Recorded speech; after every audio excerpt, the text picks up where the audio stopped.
Hey guys, Mike from Wrestling Then and Now. Thanks so much for checking out the YouTube channel and my great Gagne clips. If you're a wrestling figure collector, you got to support the company that Greg Gagne is a part of. You have to go right now to powertownwrestling.com, powertownwrestling.com, and you also need to go to thewrestlingcollection.com. Check out these unbelievable wrestling figures, the quality, the appearance. You have to see it to believe it. Go check it out. There's pre-sales going on right now.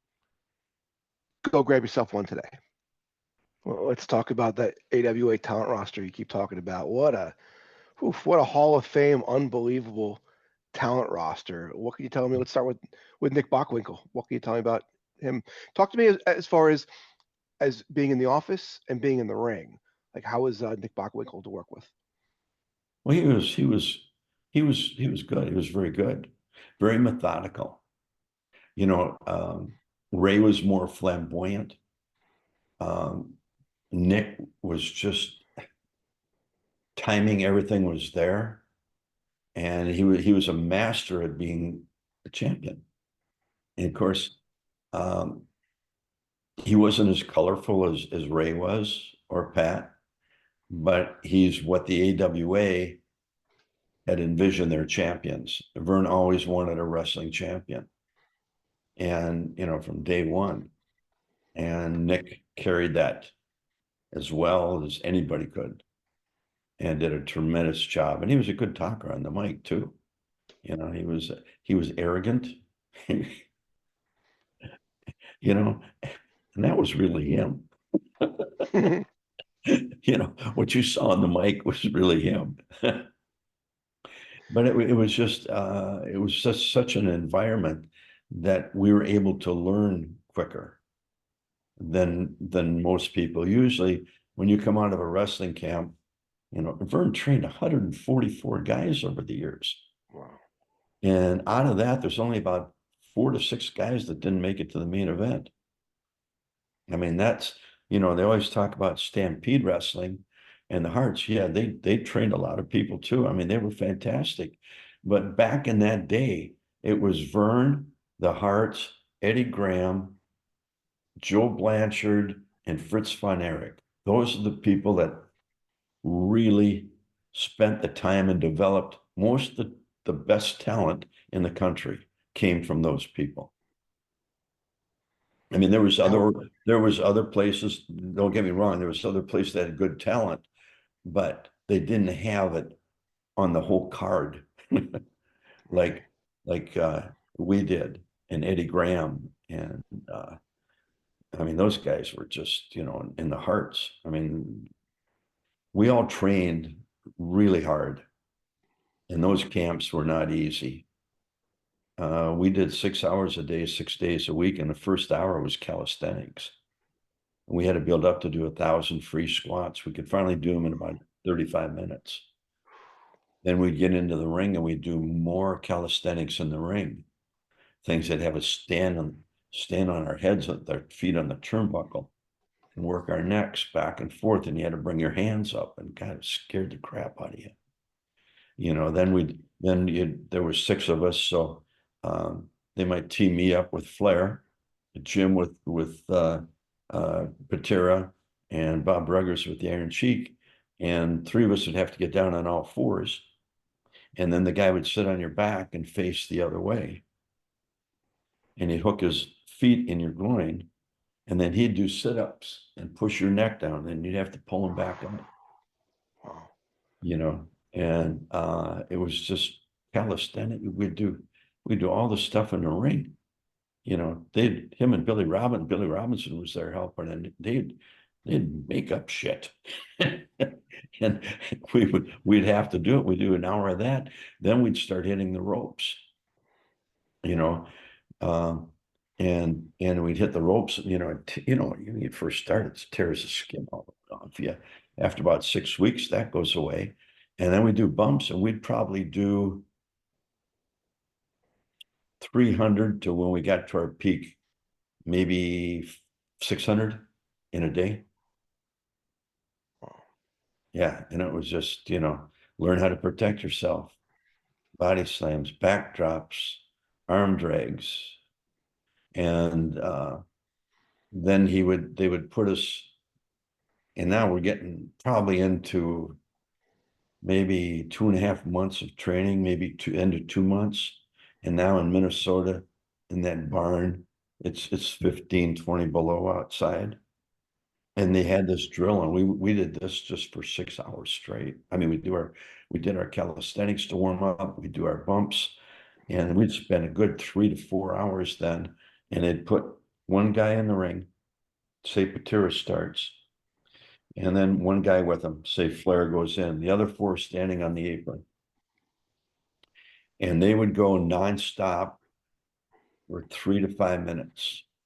And they would call out headlock, takeover, kick out, head scissors, 2 tackles, drop down, leapfrog, reverse monkey flip, arm drag. So the one guy, Patera's in there, and he has to go through all 5 of us. So he's in the ring anywhere from probably 15 would be short, probably more like 20, 25 minutes. Then he gets out and he's at the end of the line. And then maybe Flair's in there, and then we go through him. Well, the guy at the end of the line, by the time we got back to the front, your sweatsuit was froze to you. and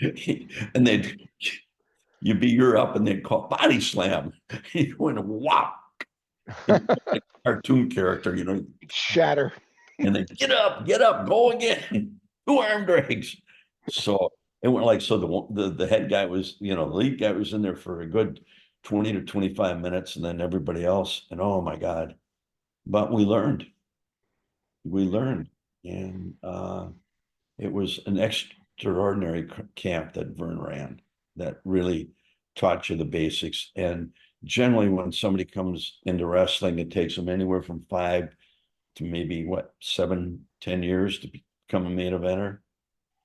We were in a main events in 3 years. That was unheard of, and selling out buildings. But we had the proper training, and we had the best talent to guide us along. How did Patera take to attacking the mat? He's a big guy, bodybuilder, power lifter. How is he taking bumps and Well, lifting and feeding and stuff like that? Ken is agile. He's a great athlete, but he came in, I think, at 360, and he was 320 when he left the camp. Flair came in at 292, and he was 262 when he got out of the camp. Everybody that was heavy lost weight, and the rest of us put on a little weight. So it was but Ken's a phenomenal athlete. I mean, God, he could do all the stuff we could do. He could do arm drags, leapfrogs, slams. He could press slam, though. We couldn't, but he could, and Flair was the same way. Rick was a good athlete, came to University of Minnesota as a non-predictor, didn't have very good grades, and never played it down in football there, but he partied a lot. And then Jim was a very good athlete, and with his jumping ability, he could throw probably the best drop kick in wrestling. Knocked out a few guys with it. In fact, he knocked Stan Hansen out with it in Winnipeg one night, and Stan got tangled up in the ropes. And of course, then Jim tagged me in, and when I came in, I took the beating. Yeah. Hansen actually grabbed me, put me up on the turnbuckle, and he threw me, and I landed upside down in the opposite turnbuckle. And thank God Jim was there. I tagged him out. I said, thanks. And then Hansen had tagged out, damn it. How'd you like working with Adrian and Jesse? Adrian was phenomenal. Yeah. Adrian was one of the best in the business. We had phenomenal matches with those two. Jesse, you had to work around, but Adrian carried the match, and we knew what we had to do to help Jesse get along, and they were a fabulous team. East-West connection, drew a lot of money with them. you know, and as long as Adrian was in there, you could have you could have a really good match. He was a talent. Nobody ever gave him a lot of credit, but I'm telling you, he was spot on. He was timing, when to do something, when not to do it, how to react. And he took phenomenal bumps. Oh my God. Yeah. Even when he gained all the weight, he Yeah, didn't miss a step. he He didn't miss a did. step. He was a little, he ran out of gas. He had about 10 minutes in him at most. I had him in Las Vegas and it was hot. And we got about 8 minutes. But he could still take those big bumps, you know. And yeah, he was a great personality, great guy. What can you tell me about working with a young Curt Hennig?